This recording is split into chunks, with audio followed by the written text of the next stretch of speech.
Da da da da da da da da da da da da da da. And Hey, welcome back to TLDR. I completely, Nicholas, ladies and gentlemen, boys and girls, listeners of all ages.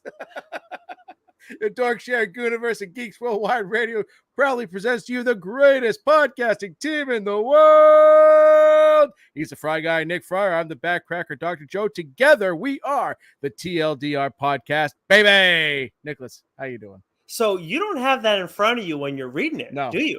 no, Wow, that's no. impressive. The first time I just assumed that like you have it scripted in front of you because like that's a little bit of a thing. You're trying to get all the emotions and everything. Wow, I am really impressed. Like you, okay, bravo, Yeah. sir. Yeah, I had a complete brain fart for a second because of That's what we were okay. talking about before we went on air, and then I was doing the Edwin Diaz entrance, and that's been like an earworm. Like I could listen to that Oh, all goddamn day, da da da da hmm da da, as he's walking out. There's something about that video too.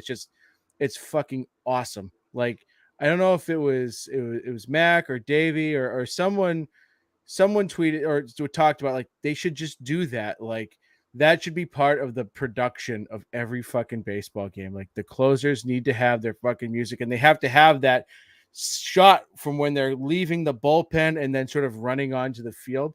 It hmm was so fucking badass, hmm right? Yeah, man, Love walk that. up music really makes it for people, like especially for closers. Absolutely. I mean, even with like setup man and stuff like that, like it can energize people in a certain way. And yeah, with Diaz, it also helps though when like you're Diaz and you throw gas and you're striking everybody and their mother out too. Right. So like and the Mets are actually good, Mets are which is winning the weird. World Series this year. That's my bold prediction. The Mets, The okay. Mets, they got it. They've got it. I feel like they've just got the it factor. I mean, look, the Mets have they have the it Well, factor. them They or have the the Grom Padres. and they have the Grom and Scherzer. I mean, you don't even need the it factor. You Right. just need to make sure they're healthy for the series, and like you're No, going but to I win mean, four games. but I mean, like, I feel like they're feeling it. You know what I mean? It's like, Mm.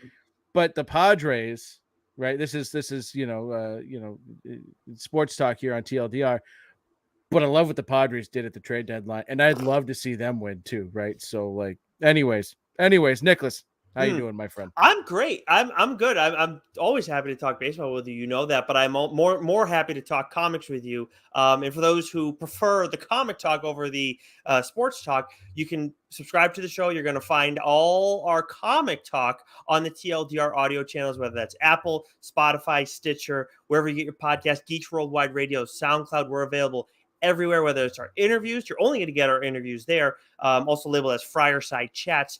And then, of course, our mainline episodes, which Joe and I were talking about before the show today. Joe, how many mainline episodes have we done heading into the week of August 10th?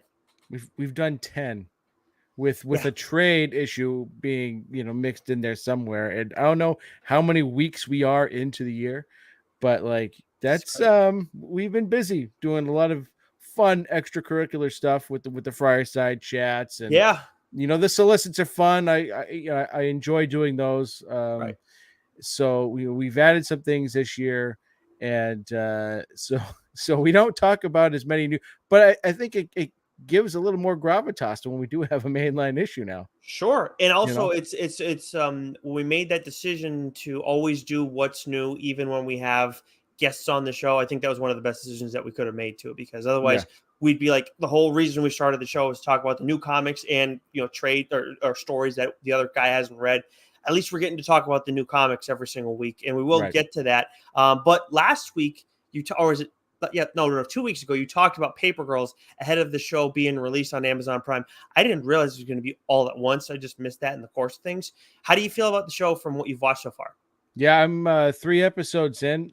It's very close to the source material. I was telling my wife, because she's trying to get into it, and I go, yeah, when you're dealing with time travel and just the story in general, it ping pongs a lot. So, it's something that you got to pay attention to. But I think, what Amazon does better than the other streaming services is they really kind of stay true to the source material, Mm-hmm. which Paper Girls has done. I mean, I think I was telling you earlier, they've been pulling actual dialogue from the comics into the script of the show. And so like the little things they've changed haven't really like to me been like, oh, well, why the hell they do that? Or oh, that's okay. They're taking some liberties there. No, essentially all they're doing is like, okay, we take these issues and we're going to maybe rearrange how they fit together a little bit, right? To Mm-hmm. kind of make the story flow, which is fine. I mean, you're going to do that with anytime when you adapt a show or a movie from a book. That happens. Things kind of get taken out of sequence and sort of streamlined it a bit. So outside of that, I've enjoyed it very much. Again, not to gripe, but like with Sweet Tooth, they completely changed the tone, the tenor, everything about that what Mm-hmm. made that book so great. And like people who enjoy the show, I'm not going to sit here and be like, "Rah, the book's better." It's just they're two different things, Sure, really, but I right? do appreciate them sticking close to the source material, especially when you're dealing with an indie story. So this is the second, if I'm not mistaken, this is the second Brian K. Vaughan comic we've seen get turned into a show. The first one being Why the Last Man, which did not Mm-hmm. get renewed for a second season, and And that was on Hulu, right? that was like FX on Hulu, something like Yeah, that. It was kind of weird. probably not the right place for that. Yeah, and I didn't end up finishing it. I do plan to go back and finishing it, but like Laura and I were watching it, and then like just kind of fell off. I think now that we're in the new place and everything, there's gonna be like it's easier for us to watch our own shows sometimes. So I'll probably try and go back. It's also kind of been back on mine because there's so many awesome shows. This to me has been solid. I've watched the first 4 episodes. I thought it was good. Yeah. I like not. It's not a like the other one. Like it kind of gets a little slow at times. And Why the Last Man. They definitely made some changes from the comic.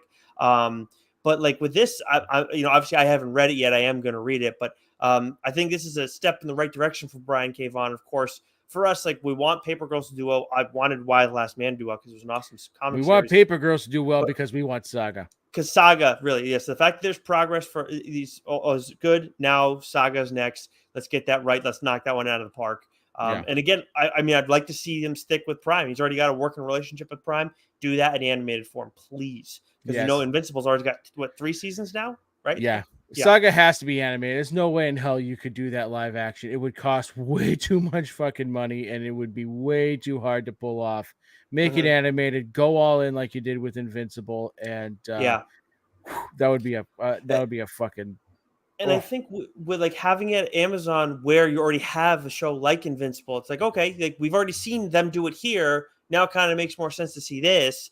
And like there's another one too, like Ex Machina or something like that. Like it's another animated show. I haven't watched that, but I might at some point. But like you have all this stuff here. It's going to make it easier for people to kind of come back, give it a chance, especially people who like my brother or Lauren who don't want to watch animated stuff, but liked Invincible a lot. Now it's like, okay, well, Saga's here. It's on the same place. Yeah, maybe I'll give it a chance. Who knows? And the I think the audience that it would reach, Yeah, right, would double, right, mm-hmm. for something like that, because the book's a very well-known thing, and it took me forever to finally get on board and start reading it. And it's got its fan base for sure, but imagine if they did something like that where now you've got everyone talking about it, right? Right. Yeah, that would be awesome. It's coming. It's going to be here someday. I mean, we're seeing Saga stuff pop up in like, what was it, Taco Bell? I think we saw that happen. So commercial there. So it's going to happen. You know what else is going to happen, Joe? Boston Fan Expo. That's right, baby. And we're going to be back this year. Yeah, them press boys. Them. What is it? The Press Pass Boys. The Press Pass Boys, whatever it is. We're back, baby. We found out today, cutting it close. Doc's anxiety was through the friggin' roof. Yes, but we got our press passes, and we're bringing my nephew along with us. So that'll be fun. Nick and I are planning on going on Friday. So if you happen to be in the Boston area and are attending, and you see a really tall man and a really fat man, don't come say hi. But it's gonna be a lot of fun. It's gonna be some really, really cool guests there. I'm bummed that Higgins won't be there, but Ryan Parrott will be there. Donnie Cates, Ryan Stegman. American Andolfo's supposed to be there too, right? American Andolfo's gonna be. So there's gonna be a lot of really profess your love for her when you see her. Yeah, you damn right. I'm very excited. Yeah, I'm very excited for her. Segment I think is supposed to be there as well. So yeah. The only one that was let down was I think Frank Miller's supposed to be there too. We're kind of burying the lead. But but I don't know if he's going to be there Friday. I think he's there Saturday, Sunday. Okay, yeah, just like the Hobbits, right? Which are you just go back? Like the Hobbits? I might have to. I might. I mean, I think it'd be an opportunity miss not to get my picture with my Sam. The fifth Hobbit. Yes. It's gonna be you'll be kicking yourself if you don't take advantage of that I know, opportunity. right? I'm telling you. But anyways, that's enough of that. So if you're there for Bus Fan Expo on that Friday, though, make sure you shoot us a note on Twitter or Instagram at TLDR_pad. What? Anyways, let's get to catching up, Joe. I've got a little bit more than you this week, but I know you have 2 books you want to dig into. I'll go first here. Mighty Morphin 22. I am all caught up on all things Power Rangers, and they've done some pretty cool stuff lately. The Power Ranger stuff, especially from Parrot. Ghost Rider 4 and 5. Of course, we got a special little one-off from Ghost Rider this week that we'll talk about. Was I ahead of you on Ghost Rider? I can't believe that. You were ahead of me on Ghost Rider. Yeah, I just fell behind a little bit. With the Marvel stuff, it can be easier for me to. I'm fall still behind on Wolverine, right? So we just yeah. Right. But I'm always looking at Image first, and then the way Marvel's done stuff with their review copies lately is kind of throwing us off. But then also caught up on Poison Ivy issue 3. Definitely going to do that on the show when after the first arc, I think, because they don't have like a set number. Like, you know how a lot of the DC stuff now says like 1 of 8, 1 of 12, or whatever it is. That Poison Ivy doesn't have that. So I might just wait for the first arc to wrap up and then talk about it on here. But it's been some awesome stuff, and really enjoying the Harley Quinn show that's back now too. Yeah. I mean, I got to catch up on that, but you do. It's a hell of a show. But so I caught up on a book that was long overdue, The Clear, written by Scott Snyder with art by Francis Manapul, and man, this was such a good series. The art, everything about it. It was the conclusion, and it wrapped up. It wrapped up beautifully. It was. I still actually have to finish because I haven't finished. We Have Demons, but like out of those 3, I thought the order would have gone We Have Demons, The Clear, and then Night of the Ghoul. And I mean, I loved issue 1 of We Have Demons, and I loved The Clear. It was a great story, but I still think for me, out of that initial run of books that I've read, that Night of the Ghoul was the best one. It was so friggin' good. But The Clear, wraps up here. Francis Manapul's art was absolutely stunning, and I just always love how Snyder, he pulls all the threads together, and then when he ties it up, it's absolute perfection. So those are all out on Comixology. If you subscribe to Comixology, you can read them for free. I believe these books will be starting to coming out in paperback form soon through Dark Horse. I want to say it's October. I think that's what it was. You texted me about Night of the Ghoul at least, and we were like, sorry. Well, Night of the Ghoul was fucking weird because you've got Scott Snyder saying one thing, and then you've got Dark Horse saying another thing. It's like, which date is it? Is it August or is it October? Like, figure out your fucking deal. It had all summer to do it. Right?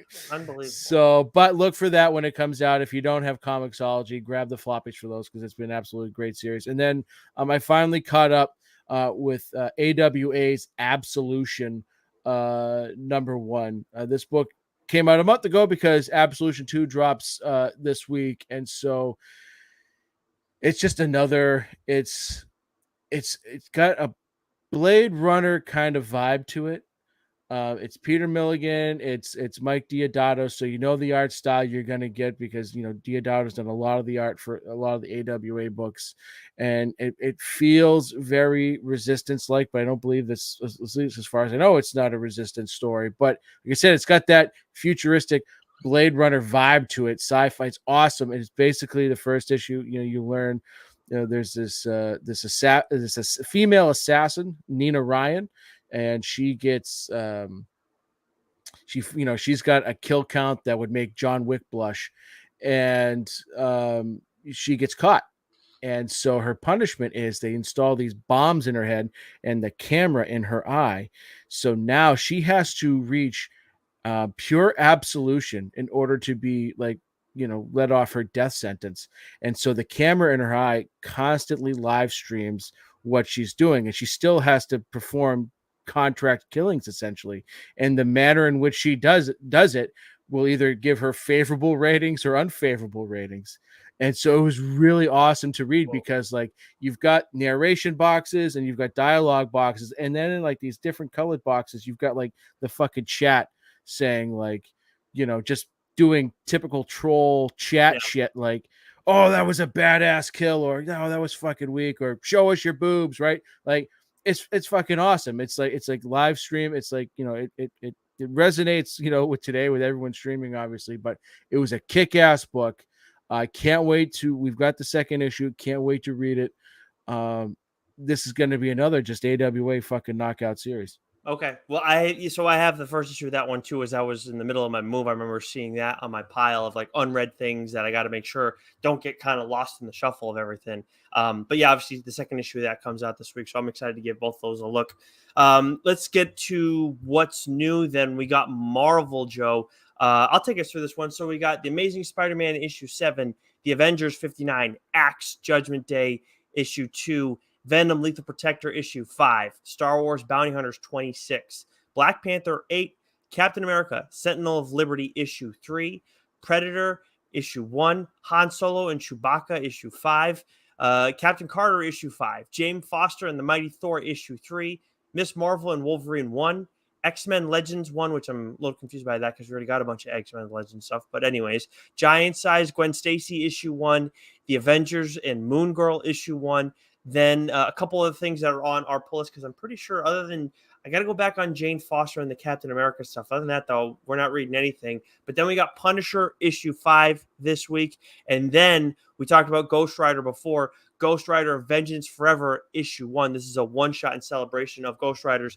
Is it his 50th anniversary, Joe, or his 60th? 50th, I believe. It is 50th. Okay, I was right on that. Second guess myself. But yeah, of course, from Benjamin Percy. And the artist on this one was Juan Jose Rip, R-Y-P. Yeah, Rip, I guess how you say it. Yeah. Anyways, but this was his art style is a little bit different than what we've been getting in the mainline, but still pretty cool. The main cover was awesome, and they did there's no shortage of some crazy ass action throughout the course of this issue. Yeah, the art's fantastic, and the manner in which the storytelling is told is absolutely fantastic. It's unlike, it's unlike anything we've gotten, from Right. Ghost Rider or Marvel or just anything in general. It was a cool way to tell the story, and a great way for the character to sort of like and get readers to sort of like into Ghost Rider. So.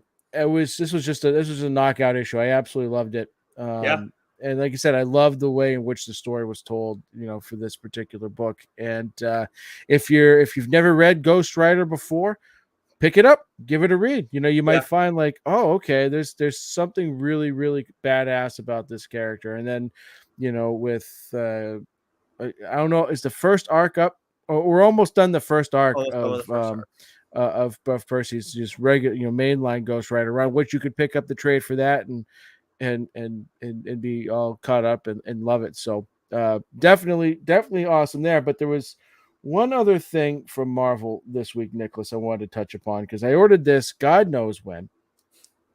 It was supposed to arrive back on July 2nd and got pushed back. So it literally showed up on my door 5 minutes before we were going live, and that is for those watching the X-Men, the Uncanny X-Men trading card book. So with the green screen here, there we go. Funny, right? So nice. But this is all the cards illustrated by Jim Lee. So it's it's a nice hard. It's a little bit smaller than I thought. I was expecting sort of a bigger coffee table book, and it's roughly the size, of my hand, but each page, it's got the cards, as if they were collected in a binder, but they're not. So I'm looking forward to ripping through this, but they sent a little pack of cards with it. Oh, there we go. That's all you want, right? Yeah. Work smarter, not harder, Nicholas. I've got this thing ready to go. Oh yeah. So we got 4 cards here. It looks like X-Men. Oh, you know what? Oh, so the cards here, as I'm looking. Okay, so they're not really collected. Oh boy. I was expecting like individual cards like you would have gotten in a pack, but we've got 3 cards here that you kind of put together and it makes. Oh, it's the connecting cover. It's the connecting cover, yeah. Yeah, okay. Like okay, that makes sense. That's kind of cool. And there's some information about, X-Men, number 1 on the back. And then there's just the Danger Room card, which none of this really played well on the stream, but I was expecting. I mean, I don't know what the fuck I'm going to do with this. Find a way maybe to frame them, in a mat or something. I don't fucking know. The cards? Yeah. Yeah, you get like plastic sleeves from like the hard plastic sleeves, and then you Yeah, just put but they're supposed to be, they're connecting, right? So like, what's the point of putting, individual scenes of one picture in a sleeve? I'd like to lay them all out. This is just fucking Boomer Doc being cranky. But I'd like to lay them out, right? So that you could have a nice. It does little not play display. well with the green screen. Whenever No, it doesn't. your card, yeah. If you're gonna do card tricks on this show, then you gotta pull the screen. But anyways, I'm looking forward to ripping through this. This will be a nice little walk down memory lane for me. But that's Marvel. That's Marvel, my friends. That is. So we move over to DC. Harley Quinn 19, Batgirls 9, Batman Urban Legends 18, Jurassic League 4, DC without a Justice League, is that what it is? Green Lantern issue 1, which you shared that cover. This is from Dark Crisis, that's what it is. You shared the cover of Red Hood Green Lantern by Kirkman. That was dope as shit. Oh my god. I might just pick that up just for that alone. I Am Batman 12, Future State Gotham 16, Nubia Queen of the Amazons 3, Naomi Season 2, Issue 6, Wonder Woman 790, of course, Superman Son of Kal-El. We got issue 14. You talked about that. Oh yeah, that was another great issue. Another great issue today. For those who want to learn more about that series, Joe talked about that, I think, on not last week, not 64, but 63, fairly recently. And then we have another Tom Taylor joint, Deceased War of the Undead Gods, issue 1. And DC stuff is friggin' awesome. Of course, Tom Taylor. This is a quick and easy way to get invested in him and learn about him as a writer too. Just looking at his DC stuff, because it's been awesome. I mean, he did it one time, it's like it could have been done, and then the second time, like, goes and it's been a very successful series. And this starts out absolutely crazy too, Joe, because what we get with Supergirl and kind of like it's a different time with what's going on with everybody else, and she's separated. And again, with this kind of setup as as a War of the Undead Gods, like there's you expect some serious ramifications. You're going to be dealing with some serious shit. And after what happened in the second arc of Deceased, it's like, okay, we're getting some players back and everything. But man, this starts off with a bang, and then it ends with an even crazier, like, oh, fuck. Like, this is how serious shit's about to get. And with Tom Taylor, like, as much as he found a way to bring some characters back, like, no one's ever safe with him in general. And in Deceased, like, especially in Deceased, no one is fucking safe. There was a black bag cover I almost grabbed at Newbury Comics today. It was like a coroner's cover or something like that, but it was in a black bag, but it was like $10. Like, I didn't grab it, but it looked. I thought about it there for a hot second. Deceased is a book that I probably should have done on this show at some point. Like I read the first arc of Deceased, when it came out a couple years ago. Okay, so there you go. So I couldn't have done it anyways. But that is an awesome one. If you haven't read the original Deceased, go check that one out. And then the second arc, they did a lot of like digital firsts for that too. I never read those. And there was a Deceased Unkillables thing, which was like Red Hood and Deathstroke, which I believe I talked about. I don't know if that predates the show, predates TLDR or not, but I liked the story and everything, but the art style of it really was just like, not for me in that one. Just didn't do it for me. But anyways, why don't you take us through Image? So Image, we have Slumber number 6, A Town Called Terror number 5. I know you said you were a little down on that, Nicholas, but you shouldn't be. It was a fucking excellent issue. Starhenge book 1, The Dragon and the Boar number 2. Love Everlasting number 1, written by Tom King. We talked about that a little bit last week.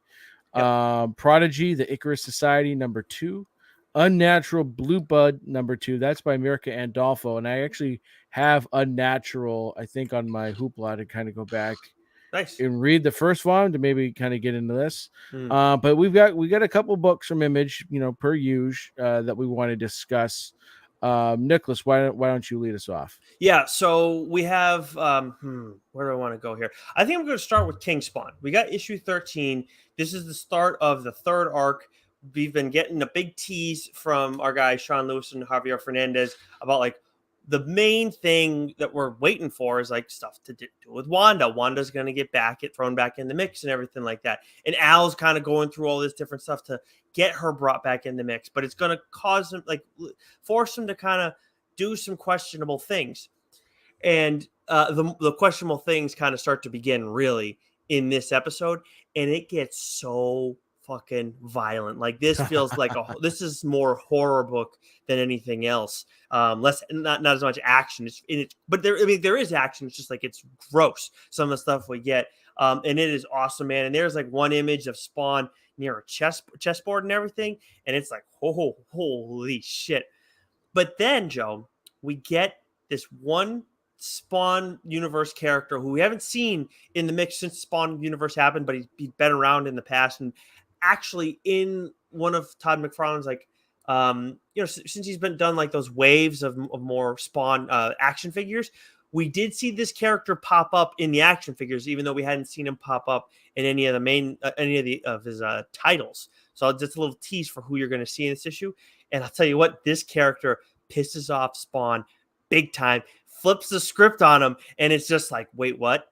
Like it's just like where I was talking about, like, I forgot what I was talking about before, where it's like, hold up, like in the ending, kind of like, is surprising. This is like just like so quick, and it's like, wait, huh? Really? Yeah. I'm so mad at myself. I didn't get to this one. I had every intention of doing so. I just, ran out of time. And balls. I'm gonna read this as soon as the show's done. Yeah, and you're gonna want to have time, because like the art is really, like, Javi goes off in this issue. Like, he has some crazy ones that are really gonna stick with people, I think. But this is actually, that's what I was trying. I was Deceased, where like that was like a oh shit ending. Like, wait, what the fuck? Like, this development I'm talking about is just like so like it's like just made as a comment in the course of a conversation, and then it's like, wait. Oh wow, I didn't see that at all. So brilliant move by Sean in that one. And you'll know what I'm talking about when you get to it. Nice. Yeah. So I do have another image book, but I want to hear the one that you wanted to highlight, because I was thinking about reading this, but I figured let's hear it from you. Yeah. I'm gonna call dibs. Damn. Yeah, I'm gonna call dibs. So this is a book that it's funny, because when we talked about it during the solicit, we both just kind of joked about it, and so it's called The Deadliest Bouquet, #1. And I think the synopsis did sound interesting, but one of the characters is named Violet. So yeah, I'm gonna read it. That's right. Yeah. Okay. Yep. This one. And I'm gonna call dibs, because I think there's really good potential here for this to be just sort of like a nice little wacky, wild, sort of under the radar TLDR book to talk about. Nice. So you've got a family that's got a lot of skeletons in its closet, and that you've got, revolves around 3 sisters. There's Violet, there's Rose, and I'm blanking on the flower sister's name. Okay. But they all don't really get along with each other, and Violet and one of the sisters, takes off.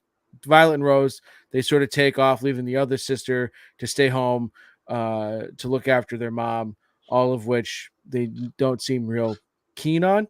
And the start of the book, the mother's found dead, and so they're all coming together. So now there's an investigation, and as you read the book, you learn a little bit more about the family. The mother is kind of a psycho, so what's going on there? One of the lines, well, I'm not going to say anything, because the book doesn't come out till, it hasn't come out yet, so I'm not going to say anything, but It's really good. I absolutely loved it. And this is definitely one where I think it's got really great potential. Okay. All right. I'm a little bummed, because I was interested in this, but and I'll say the character Violet, I pray to fucking God, my daughter is an absolute 180 from what this character is. I mean, she's a badass, but man, let's make sure the kid doesn't get her hands on the book. Yeah, because that's there's some character traits that you're like, Whoa. Uh-oh. Now I really want to read this. I'm gonna ignore the dibs call. I might pull a good Asian. But it was good. I enjoyed it very much. Awesome. All right. Well, is it? Do we know if it's a limited series or if it's? I don't know. I did look into it. My feeling is that it would be like 6 issues. Yeah, Yeah, there's probably. I mean, I have to see where the next issue or two goes, but I feel like there's a finite story here they're going to tell. But it does yeah, seem like there's a world where there could be more. But like whether it's 6 or whether it's 12, it feels like there's. yeah. You know what I mean? It does seem like the story concept sounds like a finite sort of thing. So that makes Yeah. a lot of sense. One that I called dibs on that is a finite story is 8 Billion Genies. Issue 4 of that came out this week. I believe this one's only going to have 8 issues, which kind of makes sense because we get 8 weeks, we get 8 months, all this different stuff. I believe this one was 8 months later, if I'm not mistaken, and it was 8 weeks later. First 8 weeks, that's what it is. Okay, and we get a major development with one of these characters, and it's just like it came out of fucking nowhere. Like it absolutely tracks, and they explain it really well and everything, but it comes out of absolutely nowhere, and it's just and how much is going to have an impact on things. It's not so much like what the development with that character is going to have a direct impact, but more so how that's going to affect everybody else. I think is what's kind of interesting, and what's going to like what we're going to be looking for going forward in this series. And also we have like one character who's like a kid who had like done this wish to become a superhero and everything like that, and we've seen kind of what he's had to deal with in the course of it all, just being a superhero for a few weeks and how much of a friggin' mess it is. And like the people who would wish to become superheroes in this kind of world where like you have one wish, whatever the hell you want it to be. It's just kind of, it's kind of funny, but I've really enjoyed this series from the jump. Through the first 4 issues, like I have no hesitation about this being a TLDR book. So obviously going to wait till it's all done. Not going to jump the gun on issue 6. But when it's done at 8, I will be reporting back on this one in full. Love that. Love that. Yeah. Deadliest Bouquet, 8 Billion G's. Again, Yeah. Image is killing it. Image always does. We don't have anything from Skybound this week, but I will fly through the other ones because there's not much else we wanted to dig into before we get to our actual mainline issue. So from Boom, we got Power Rangers 22. Awesome stuff over there. We got Once in Future Grail Pack issue 1, which it looks like, Joe, this is a new trade of the first 6 issues. Is that correct? Yeah, it looks like I was reading it collects the first 6 issues of Once in Future, and I guess it's got some new artwork in there in terms of like covers and stuff like that. So Nice. Might be something I might pick up because I've got the nice hardcover first volume of Something Is Killing the Children. I'm gonna want to do that for that series. I'm definitely gonna want to do that for What's in Future as well. Smart move by Boom on that one too, especially with everything wrapping up in October. Which makes sense, but AWA we mentioned before, Absolution issue 2 is out this week. From Dark Horse, we got Hellboy and the BRPD. I always do that. 1957 Falling Sky issue 1, which I mean, I feel like we've done a million Falling Sky things at this point. The Ward issue 3, which I read the first issue and liked. Haven't gone back to read the second one though, so I might do that this week. Get those two. In IDW, The Kill Lock, The Artisan Wraith issue 6, and D&D Annual. From Dynamite, 007 issue 1, and Red Sonja Fairy Tales issue 1, which sounds like could be weird. Titan, we got Blade Runner Lotus issue 1, Rivers of London Deadly Ever After issue 3. Comixology, we got the 4th issue of Cold Iron, which I actually don't know who that's by. Do you? I don't either. No, I think I might have it downloaded. I just haven't checked it out yet. Gotcha. From Aftershock, we got Samurai Doggy issue 1. There's Something Wrong with Patrick Todd issue 2, and then Astronaut Down issue 3, which is a book that I called dibs on. I have the second issue, going to read that. Kind of got lost in my pile, but I'll be picking the 3rd issue up as well. Valiant, we got Archer Armstrong Forever issue 4, and then to wrap things up, we have Mindset issue 2 from Vault, which you and I were both like, didn't the hype after the first one. If I see it at Newbury Comics, I'll buy it. If they don't have it, I won't. You know what I mean? Sounds about right. I'm not gonna, go grab it digitally or go out of my way to grab it. So that, Nicholas, brings us to. Yep. Oh. Yep. It is time. It is time. So. The book that I'm discussing this week is Peepland, written by Christa Faust and Gary Phillips, with art by Andrea Camerini, colors by Marco Lesko, and letters by Comicraft's Jimmy Battencourt. The publisher, it's Hard Case Crime / Titan Comic Book. So, several months ago now, right? Maybe even longer, when we talked with Charles Ardai about gun hunting. We learned more about his Hard Case Crime publishing company, and just the sheer volume of books, of prose and graphic novels that fall under this publisher. Stephen King, is one of those writers, but also Christa Faust. Yep. And so she's written some prose, she's written some novels for Hard Case Crime, but she also wrote a graphic novel called Peepland. And he had mentioned it when we talked to him about it, and just talked about how great it was. And so when deciding to do this book, a book for this week, I did this because something else we've got in mind as well, and I thought this would be a good time to talk about this book. And so I download on Hoopla. You get past the cover, you get past the page where it tells you all the writers, and then you get the first actual page of the book. And I texted you, Nick, and I said, Jesus Christ, this book it's already got its foot on the gas, and it ain't fucking around, figuratively and literally. So synopsis. Times Square, 1986, the home of New York's red light district, where strip clubs, porno theaters, and petty crime prevails. When a chance encounter for Peep booth worker Roxy Bell leads to the brutal murder of a public access pornographer, the erotic performer and her punk rock ex-partner Nick Zero soon find themselves under fire from criminals, cops, and the city elite as they begin to untangle a complex web of corruption leading right to City Hall.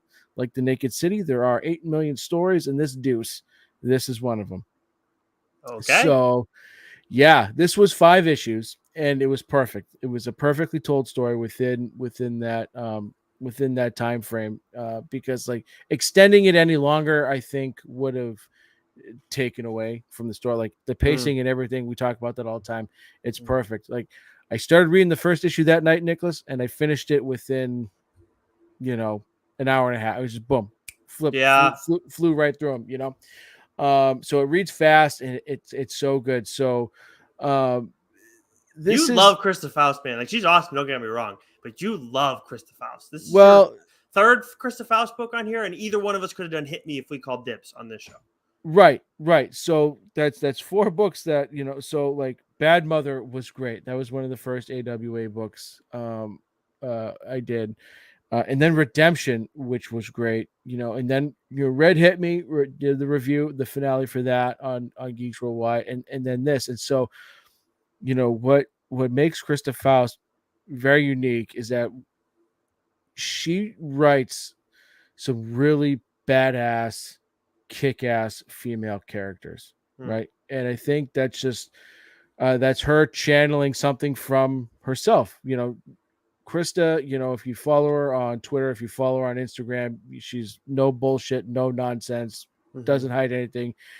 She is, she'll tell you who she is, and she doesn't give 2 shits what you think about it, and she talks a lot about her past experiences, as a sex worker. And so like Hit Me and like this, I think, she's drawing, upon from personal experiences and from a world that not a lot of comic book writers, I think, can draw from. They sure can write about it, but having that, personal experience adds, something to these stories like Hit Me. Sure.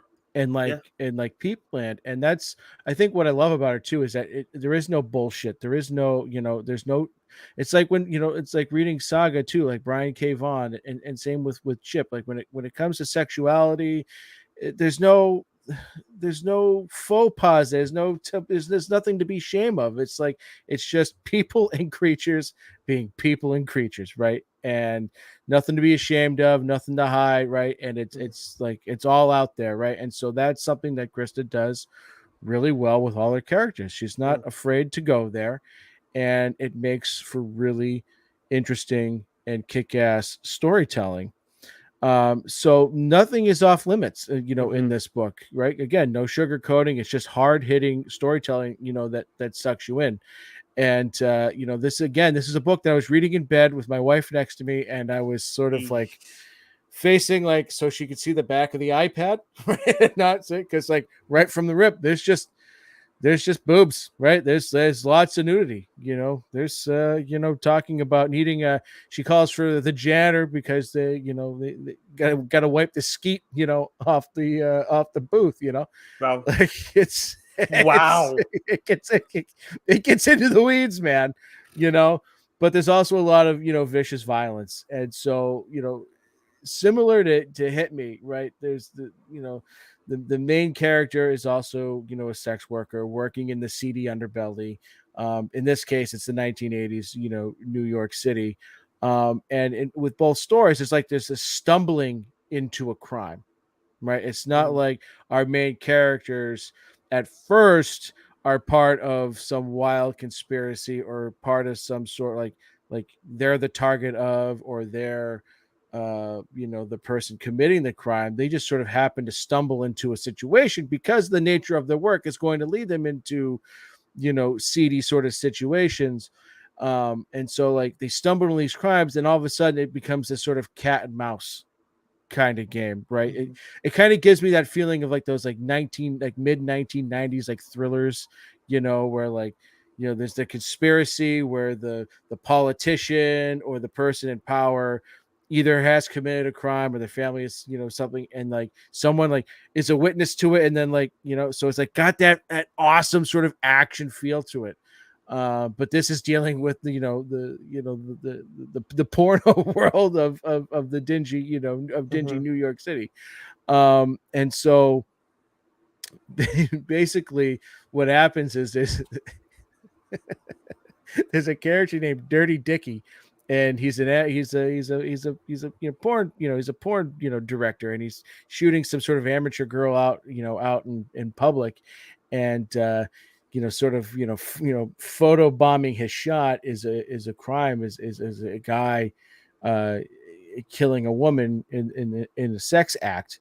It definitely seems like it wasn't a premeditated murder. It was just one of those things that happened. And so now you get panel after panel, this guy just running around and getting chased, and he's got this videotape and he hides it in Roxy's booth, and she has the wherewithal. She said, yeah, I'm going to take this thing, I'm going to hide it even further, so that when the cops come looking for it, she's like, I couldn't tell you. It's just been nothing but jizz in here. I couldn't see anything, So it's like there's great humor in it.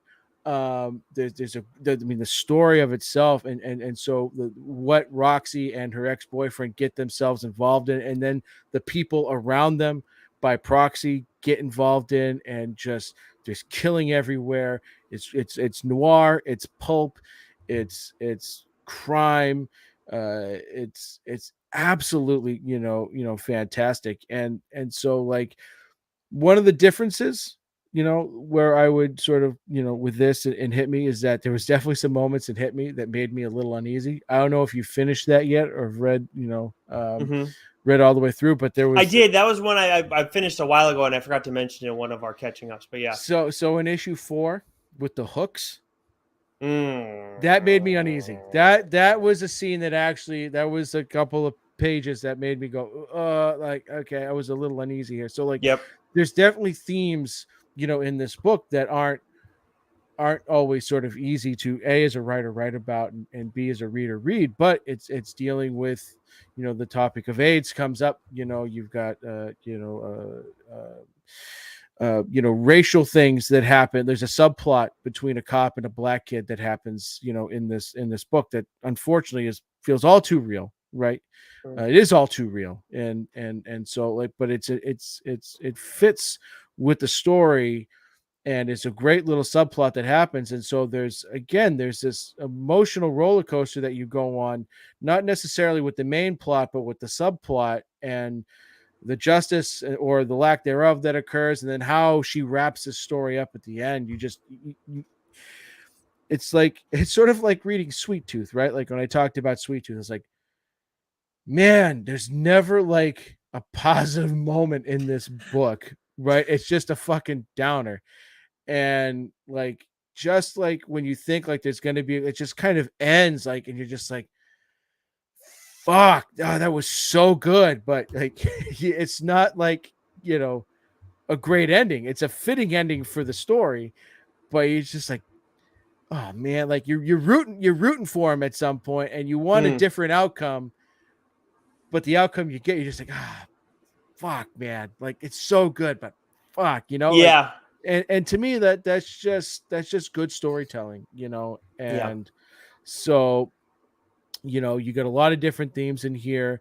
It does push the boundaries. This is definitely like one of those comics where, like, you know, like you get to a certain point and you read and you go, you like, you it's like when you're talking, like, you know, when you're at a comic shop and you're bragging about like how, you know, like, oh, well, you know, these are the indie books I read. You throw this one out there, and I think you're going to get some street cred, because I don't think Hmm. it's a really well known book, but it's like one No. you should read. Like if you're a fan of indie comics, I think this is a book you should read, because it's just it's everything, you know, we talk about indie comics being. You One know, thing when we talk about that too, like when we say if you're a fan of indie comics, and some people, you know, if you ever encounter somebody who's just like, oh, I don't really like indie comics, like they like just, you know, DC or Marvel pretty much, then I would like ask them like, well, do you want good stories? Like, 'cause if you want good stories, that's really what it is when you're a fan of indie comics. Like the other two, you're living in maybe, you know, like you love the MCU, like reflecting on your childhood. Look, we like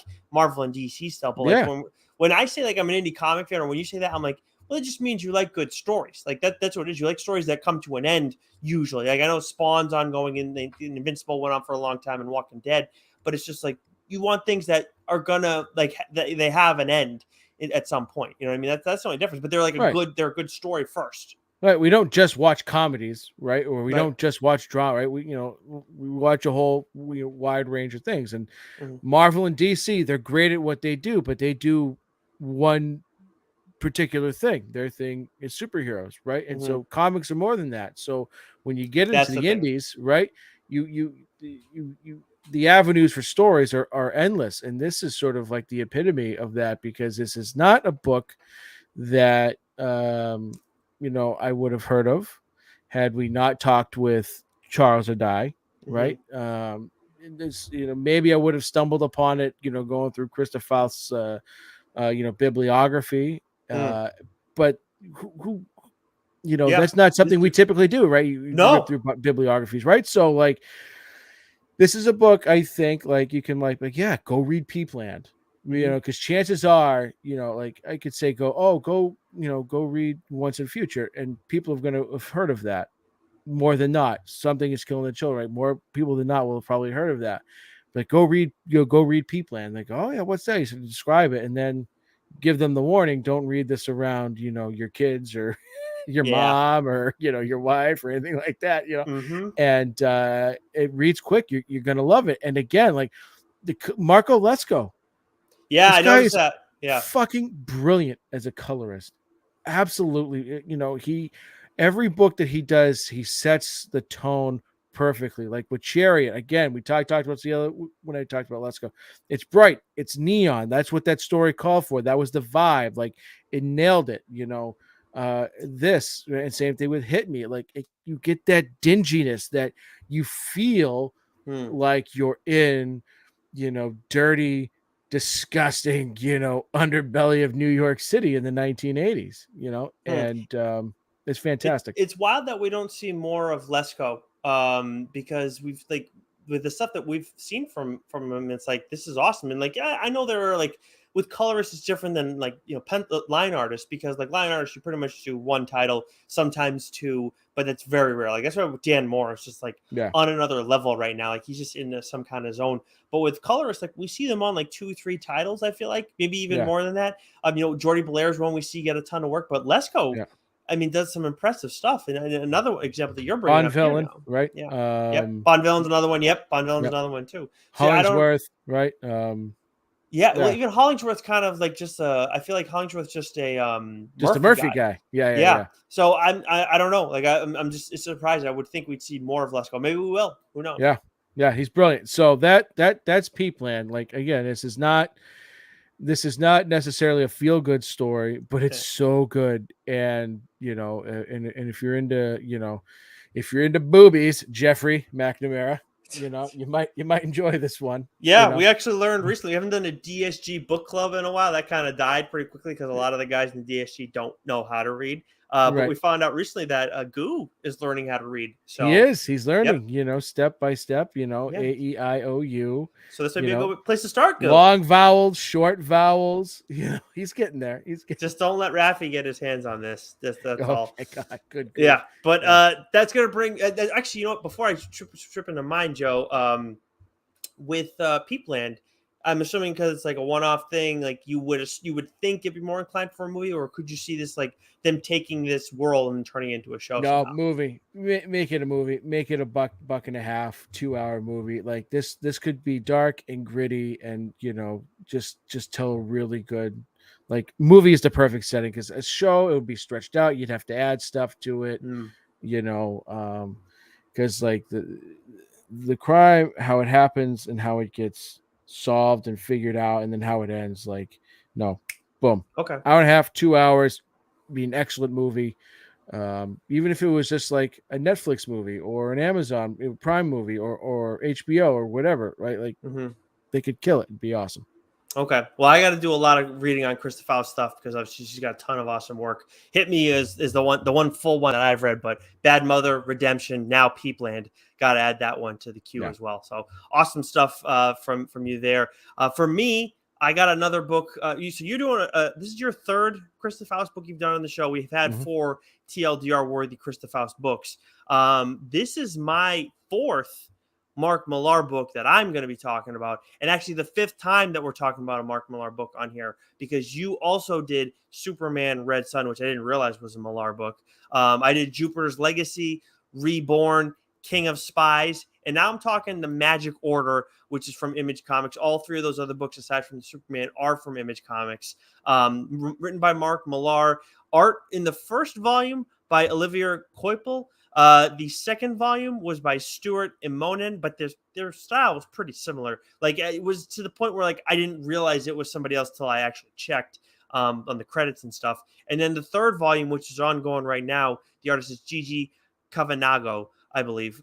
Colors Dave Stewart, letters Pete Doherty. And if I was to rank the 4 that I've reviewed on this show so far, see, okay, so Jupiter's Legacy, I know people want to make fun of like the show, and I understandably so. Like I watched the first episode like you, I'm out, see you later. But the story was not like the story was good. The art is a little bit like is very different from anything we kind of see in comics. So it could kind of put some people off. Still, it was good. That said, I'd probably put it at number 4 on my list here. King of Spies was just like chef's kiss awesome. And I feel like I got to put that at 1. But I can't, like, in good conscience say with the Magic Order or Reborn is like number 3 on this list because like they're all like those 2 are just below King of Spies. So like I even then like Magic Order is pretty fucking awesome too. So the 3rd volume began in July. I have read the first 2 volumes of this. I have not started on the 3rd one yet, but that's fine. Don't want to talk about that on here. I'm not even going to talk about the 2nd one really that much on here because I don't want to get into spoilers or anything like that. That might because there is some stuff where you kind of need to know that happened in the 1st volume in order to read the 2nd. But at the same time, they're their own stories. It's like it's connected, but at the same time, like and you're dealing with the same characters, but at the same time, like there's only like just little things that you have to know. There's certain details, I should say, that you have to know from the 1st volume in order to fully appreciate the 2nd. This was apparently, I didn't realize this, Joe, Millar's first Netflix comics. Of course, he has a deal with Netflix. And I'd love to see this turned into a show at some point down the line. Obviously, multiple volumes makes a lot of sense. You could do movies, though, too. I know you usually wait to the end for you to ask that question, but given how important it is with Millar stuff, yeah, sorry. Just cucking you left and right. Appropriate for the book you talked about today, though, maybe. Well, yeah, yes, actually. Oh, well, there you go. The synopsis. We live in a world where we've never seen a monster. That in the Magic Order is the reason we sleep safely in our beds. Magic meets the mob in the Magic Order, as 5 families of magicians sworn to protect our world for generations must battle an enemy who's picking them off one by one. By day, they live among us as our neighbors, friends, and coworkers, but by night, they are sorcerers, magicians, and wizards that can protect us from the force of darkness, unless the darkness gets them first. And I'll tell you what. So, when we're dealing with something that's gotten multiple issues, it's not like we're doing our what's new or anything like that. We can kind of get into more what happens in the first issue, especially the first few pages, right? That's fair game, right? Yeah. I mean, all So, this is fair game. It's been out for years. right. No, that's fair. But I mean, we don't want to spoil too much, but as much as we're trying to give people an idea what's going on. So the first 5 pages or so, like, you get these two, like, clear, magicians, something in that regard, seem a little bit, you probably can't trust these 2 characters very much. And then we get a look inside, like, somebody's apartment building in a big city and everything like that. It's a family and whatnot. And these two this couple is going to bed, and their son comes in and uses the dad's wand and just right through his head. Like in the first 5 pages, like, night, see you later, bye, daddy. Yeah. Yeah. And yes. like, wait a minute, what that? Okay, like that just sets the tone for the entire series. Yeah. And it's like an ultimate what the fuck just happened thing. So I like, and that's like in those first few pages, either you need something that, like, an interesting, like, story that's kind of going to draw you in, or you need, like, some cool art that's going to really get people excited, or you just need, like, a shocking moment that's just like, huh? And this Magic Order absolutely delivers that in the very first issue. And then it never lets foot off the gas for the entirety of the series, because you have these characters, like they say, they're getting picked off left and right, getting targeted, where, like, the cast that you're dealing with in the first volume, like, you do see some of the major players in the second volume, but not a lot of them. Not a lot of them. So the main cast in this, we have Cordelia Moonstone, we have Regan Moonstone, and Gabriel Moonstone. These are all siblings. Their father is Leonard Moonstone, who is the leader of the Magic Order. Now, Joe, we talk about all these people having regular jobs, right? If you were, let's say you're a wizard. You're a wizard, Joseph. You're a wizardary. But you have to go out in the real world and still have a regular job like these people. What are you going to do to protect your secret identity as a wizard? What would be your occupation to make people not assume shit? Oh, I'm going to go work at fucking King Richard's Fair. I'm just blend right in. Blend right in. Okay, well, you know what? You're not far off from what Leonard Moonstone did, because his normal job occupation, he's a stage magician. Yep, he is a stage magician, and his daughter Cordelia is an escapologist too. So she's a bit of a drunken mess too. So there's a lot going on with her. I think Regan's the middle child, if I'm not mistaken.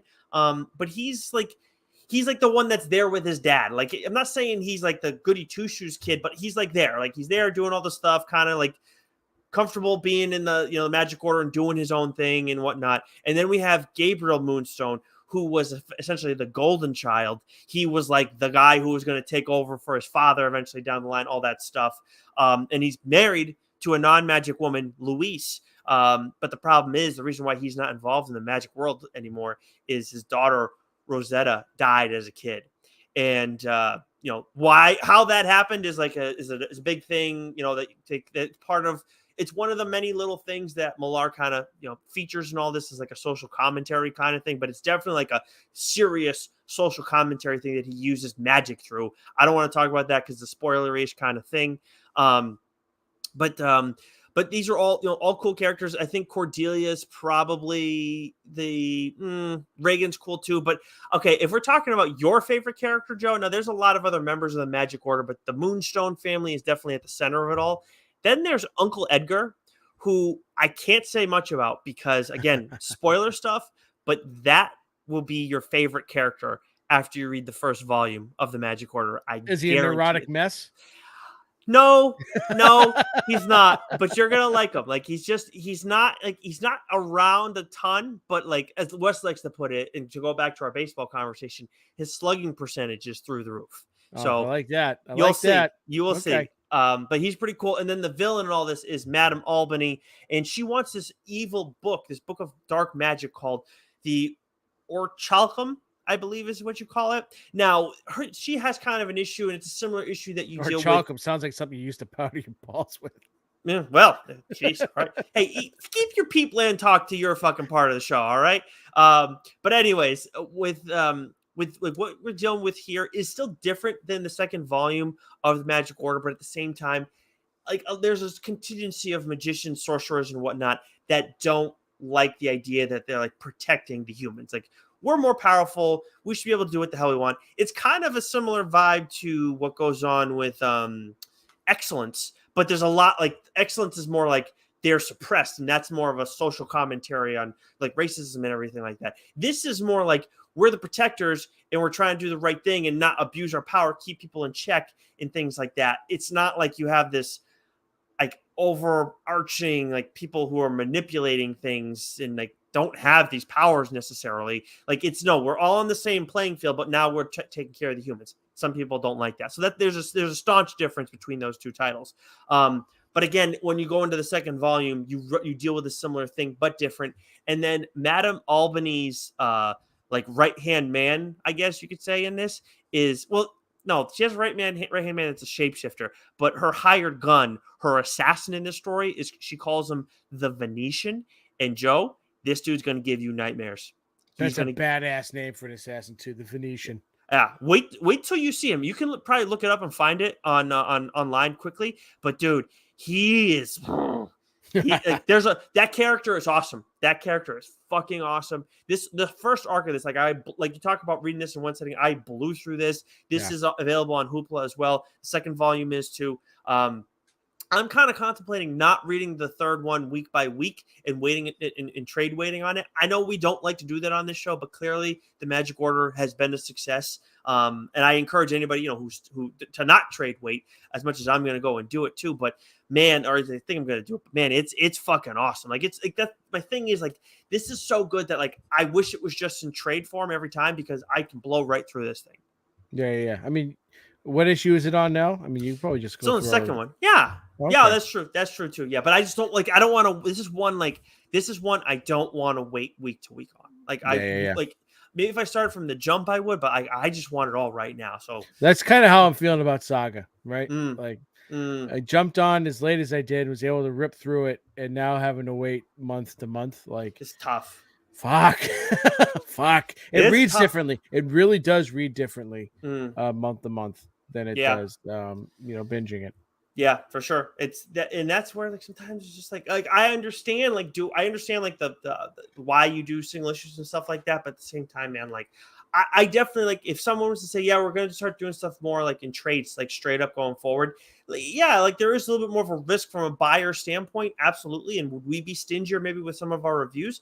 Maybe. But at the same time, like as a buyer, like I am more willing to take risks just on like stories like when they're in, when I have an idea in trade form and stuff like that. So I don't know. Anyways, but I think that most people probably would take that risk on single issues, which I understand. So either way, the Magic Order from Mark Millar, and then again Olivia Copel in the first volume, Stuart Immonen in the second volume, and Gigi Cavanago on the current third volume right now, the ongoing volume. Awesome stuff.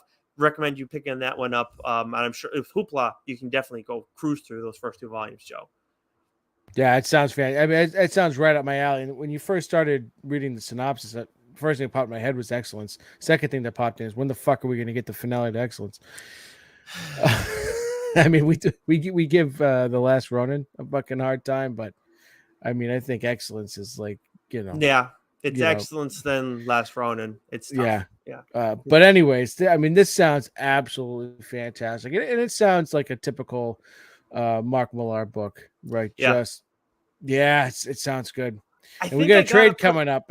Trade 60 might be too soon, but this is definitely one that I will put into trade consideration. Good. I can't wait to hear what you say about it. I know you're going to fucking love it. I can't wait to hear what you say about Uncle Edgar. That's what I'm most excited about. But I haven't talked about it at length now with you. I think I got to put it at number 2 behind King of Spies, just because like we've gotten more of it. We haven't gotten more of Reborn. I'd love to get more. Reborn was so good though. Dude, it is so good. Right. Like that's the thing. Like Capullo's art, that story. Yeah. I mean, like when you talk about Mount Rushmore's like Millar, like, and obviously he has Kick-Ass too. Like that's the one we never talk about on this show, but it's like, Yeah. the guy's done a lot of He's- awesome stuff. Yeah, he's another guy that slips under the radar, and you don't know why, right? The other one being, Walking Dead, Kirkman, right? Like we talk about Kirkman a lot more than we talk about Brian K. Vaughan and Mark Millar, but like I could rattle off my Mount Rushmore, and I would go, Jeff Lemire, Chip Zdarsky, James Tynan, and then whoever, Sean Lewis, right? But like, it should be Brian K. Vaughan. It should be, Tyler Kirkham. It should be Mark Millar, right? Like, so it's just funny how that, like, I think we talked about it before too. Millar, I think, is a little bit more prolific in terms of amount that he's writing, right? He writes a little bit more than the Brian K. Vaughan and who's just doing the one title. But like, man, it's so easy to forget. There's so many good fucking writers out there. Yeah. Millar and Brubaker for me are the two I think on this show that, like, as we've gone along, like, I've read, stuff from them, but like, it's just, I've grown to appreciate them more and more. And that's wild because I should be the Brubaker guy because that's right in my wheelhouse. Yeah. Yeah. And I mean, I picked up another Brubaker book actually when I stopped by your old LCS a little while ago. I picked up another, I think it was Fatal I picked up. So that's another one. I think I have that upstairs actually, or maybe I got a different one upstairs. When you come over on Friday, brag, I'll show you. Okay, awesome. I got. But we are not going to be doing a failed superheroes club this week because, as I mentioned earlier in the show, I'm in the middle of a move, and I still have stuff back in my old place that and failed superheroes club. I mean, I'm sorry, League of Forgettable Superheroes by John Morris is one of those things. So I apologize. Gotcha. So until well, maybe not next week, maybe not. So maybe in a month or so we'll get back to maybe. That. Yeah. But you know what, Joe? Until next week, for sure, stay sexy. Yeah, you know it.